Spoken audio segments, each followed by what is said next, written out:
घंटे तक आप मेरे साथ हैं और 12 घंटे में आप मेरे साथ विधानसभा भी गए, आपने अलग अलग प्रोग्राम भी अटेंड किए कि कहीं मुझे आरएस वाली मेरी बात को सुनेगा।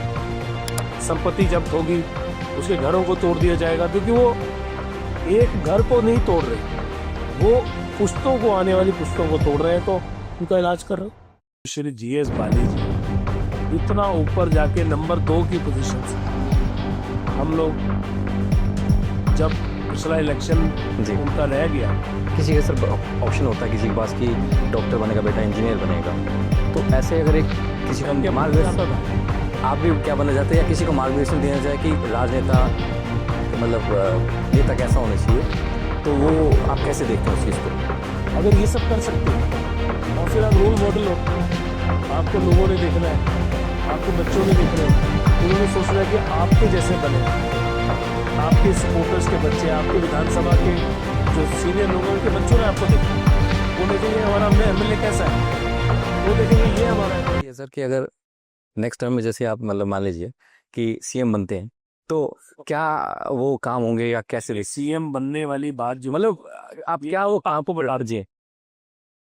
हमारे पिताजी विकास पुरुष श्री जीएस बाली जी इतना ऊपर जाके नंबर 2 की पोजीशन से, हम लोग जब पिछला इलेक्शन जी उनका रह गया तो नगरोटा बगुआ 68 पीछे 68वें नंबर पे, आप समझ गए कि बिल्कुल पीछे आगे कोई नगरोटा बगुआ के जो विधायक थे,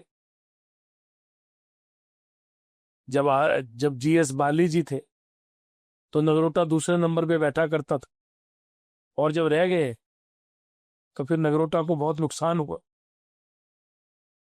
तो माननीय विकास पुरुष श्री जीएस बाली जी सिर्फ एक कदम दूर थे, और हम सब लोगों का सपना था कि उनको हम उस देखें कुर्सी पे देखें। जब उनका इलेक्शन रहा उसके बाद वो चले गए, तो वो सपना भी उसके साथ ही चला गया।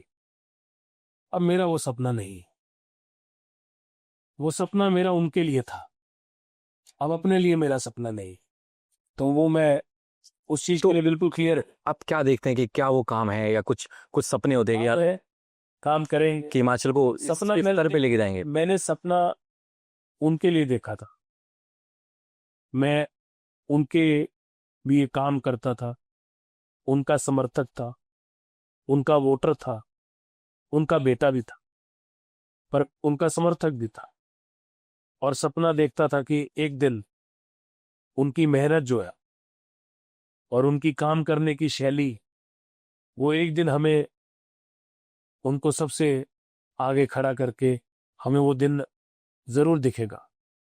पर जब वो इलेक्शन रहा और उसके बाद वो चले गए तो वो चीज खत्म हो, और मैंने अपने लिए कभी ऐसा सपना ना तो देखा है ना मैं देखूं, क्योंकि सपना मैंने एक ही उनके लिए देखा था, वो चला गया, वो खत्म हो गया। सर एक चीज आती है एक कि कदम दूर रह के खत्म हुआ, उसका मुझे दुख है कि वो चले गए, पर ठीक है, हर चीज पूरी नहीं होती, और मैं संतुष्ट हूं कि पिताजी ने जो जीवन बिताया, मेहनत करके बड़ा नाम कमाया और विकास पुरुष कहलाए, बड़ी बात। सर कभी आपका ऐसे दिल नहीं किया कि सेंट्रल पॉलिटिक्स में जाएंगे? हमारे पिताजी चाहते थे, वो मुझे हमेशा कहते थे कि आपने पार्लियामेंट लड़ना है,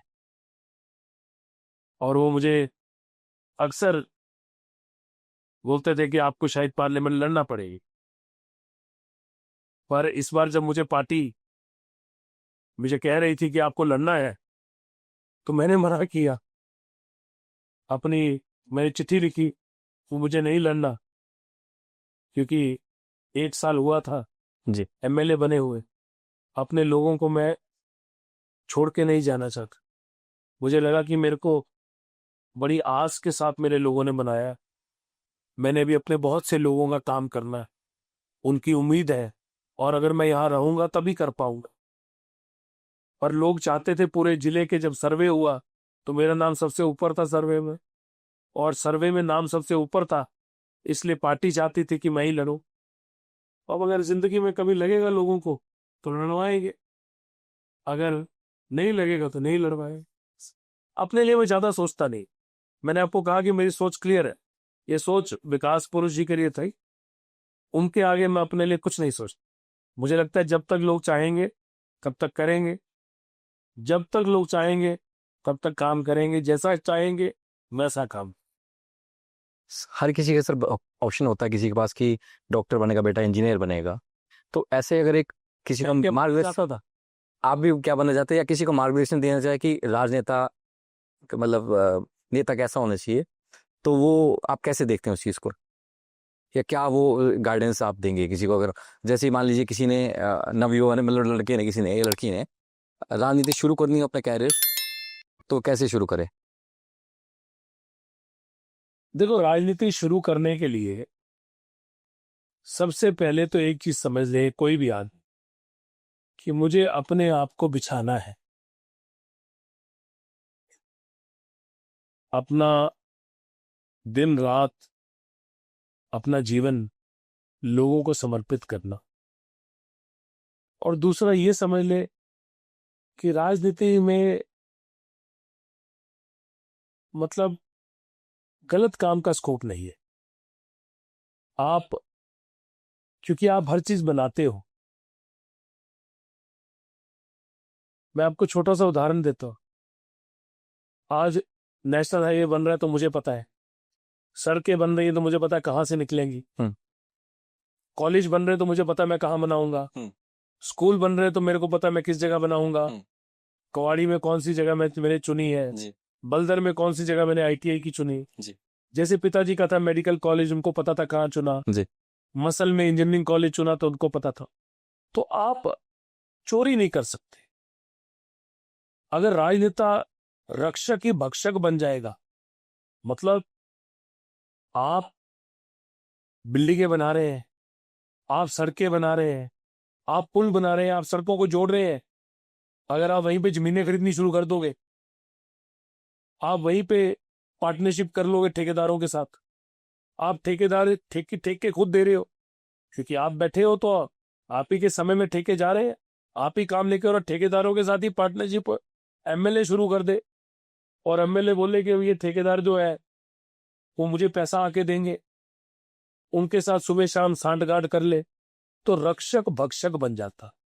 और जब रक्षक भक्षक बन जाता है तो पूरी कंस्टिट्यूंसी, पूरी जगह डूब जाती है। क्योंकि फिर आप सड़कें भी उस हिसाब से बनाते हो जैसे उन ठेकेदारों को चाहिए, आप ठेके भी उस हिसाब से देते हो जिस हिसाब से आपको पैसे की कमीशन आएगी। फिर आप रक्षक नहीं रहे, फिर भक्षक बन गए। तो आदमी अगर राजनीति करता है तो उसके पास खुद का बहुत कुछ होना चाहिए, क्योंकि राजनीति अब कोई सस्ती चीज नहीं रही। अब जिंदगी में आपको काम करना है, आपको मिलों में जाना है, आपको जगहों में जाना है, इसलिए आपको अपना बिजनेस भी सेट करना, आपको अपनी रोटी का साधन भी सेट करना, कि आप चोरी ना करो। नहीं तो आप, अगर आप ऐसे करोगे तो आप ट्रांसफरों में खाओगे, आप नौकरियां लगाते हुए पैसे खाओगे, आप ठेके देते हुए पैसे खाओगे, आप काम देते हुए खाओगे, आप जमीनों में लोगों के पास सड़कें बनाओगे तो उसके अंदर आप ऐसा काम करोगे। उससे बचने के लिए आपको सबसे पहले ये सुनिश्चित करना है कि आपका अपना रोटी का साधन महफूज है कि नहीं है। अगर वो महफूज है तब आप राजनीति करो, अगर वो महफूज नहीं तो पहले उसको महफूज करो, फिर राजनीति। दोनों चीजें इकट्ठी नहीं हो सकती। जब विकास पुरुष श्री जीएस बाली जी राजनीति में आए थे तो ये होटल ग्रैंड राज जिसमें आप बैठे हो, पहला इलेक्शन का रिजल्ट जो है इस पे बैठ के लोगों ने सुना था। ये होटल बन चुका था। जहां विशाल मेगा मार्ट है वहां कांगड़े की सबसे बड़ी मार्केट हुआ करती थी जिसका नाम था बाली कॉम्प्लेक्स। जहां पे आप फोर्टिस अस्पताल देखते हो वहां रुचि प्रेशर कुकर की फैक्ट्री हुआ करती थी जिसमें सैकड़ों लोग नौकरी करते थे, और वहां प्रेशर कुकर और बर्तन बनते थे जी, आपको पता होगा। तो ये इतनी बड़ी मार्केट थी जिसका बाली कॉम्प्लेक्स नाम था, जो विशाल मेगा मार्ट जहां पे बना है। ये राज होटल जो है ये तब का है, जब हम पैदा हुए तब का है, ये एमएलए बनने से पहले का पहले का ये फैक्ट्री एमएलए बनने से पहले की है। ये मार्केट जो है विशाल मेगा मार्ट जहाँ बना है, वहां इतनी सारी दुकानें हुआ करती जो किराए पे चढ़ी थी, ये पहले की है। जब उनका बिजनेस का बहुत बढ़िया काम हो गया और उनके पास सैकड़ों लोग काम करते थे, उसके बाद उन्होंने कहा कि अब मैं राजनीति कर सकता। राजनीति करने के लिए आपका पहले फाइनेंशियली स्ट्रांग होनी चाहिए। अपने को मजबूत करो, बड़ा जरूरी है। दूसरा, अपने आप को समर्पित रखो कि मुझे बिछ जाना है, मुझे लोगों को सुनना है, लोगों की बात सुननी है, उनकी पीड़ा सुननी है, उनको न्याय मिले उसके लिए काम करना है। हर किसी का सहारा बनना, किसी को दर्द नहीं देगा। सबसे कम अगर कुछ कर सकते हो तो उसका दर्द बांट सकते, इज्जत देनी, अगर ये सब कर सकते हो और फिर आप रोल मॉडल हो, आपको लोगों ने देखना है, आपको बच्चों ने देखना है, उन्होंने सोचना है कि आपके जैसे बने, आपके सपोर्टर्स के बच्चे, आपके विधानसभा के जो सीनियर लोग हैं, के बच्चों ने आपको देखना। वो देखेंगे हमारा एमएलए कैसा है, तो वो देखेंगे ये हमारा एमएलए है। अगर खुशी बनाएंगे कि हमारा एमएलए अच्छा है, तो अच्छे बच्चे बनेंगे, तो वो रोल मॉडल भी होता है। बहुत कुछ है एक एमएलए के लिए, पहले वो सब चीजें अपने अंदर, और बहुत बच्चों में ये चीज है। अभी जो युवा है उनके अंदर बड़ी पोटेंशियल, बहुत अच्छे बच्चे निकले हैं, और अच्छे बच्चे, पढ़े लिखे बच्चे। और मैं बोलता हूँ पढ़ाई कोई ऐसा नहीं कि एकेडमिक पढ़ाई होना जरूरी है, ऐसा नहीं कि इंजीनियर जो है वही एमएलए बन सकता, या एक डॉक्टर एमएलए बन सकता, या एक मैं बैचलर्स ऑफ होटल मैनेजमेंट हूं तो मैं एमएलए बन सकता, ऐसा नहीं। आप कम पढ़े हो पर आपके अंदर बाकी सारे गुण हैं, आप अच्छे हो, आप चोरी नहीं करते, आप, अगर कोई आदमी एमएलए बन जाए और वो ठेकेदारों के साथ पार्टनरशिप कर ले और ठेके उसी एमएलए के समय में मिलने हैं, तो फिर तो ना तो काम हो पाएगा ना कुछ हो पाएगा, फिर तो पार्टनरशिप पे होंगी। या वो व्यापारी बन जाएगा, जमीनें खरीदता रहेगा, लोगों के नाम पे चीजें करता रहेगा। इसलिए उसका खुद का फाइनेंशियली ठीक होना बहुत जरूरी, और उसका मेरे को लगता है कि उसकी सूझबूझ होनी चाहिए, वो भी जरूरी है।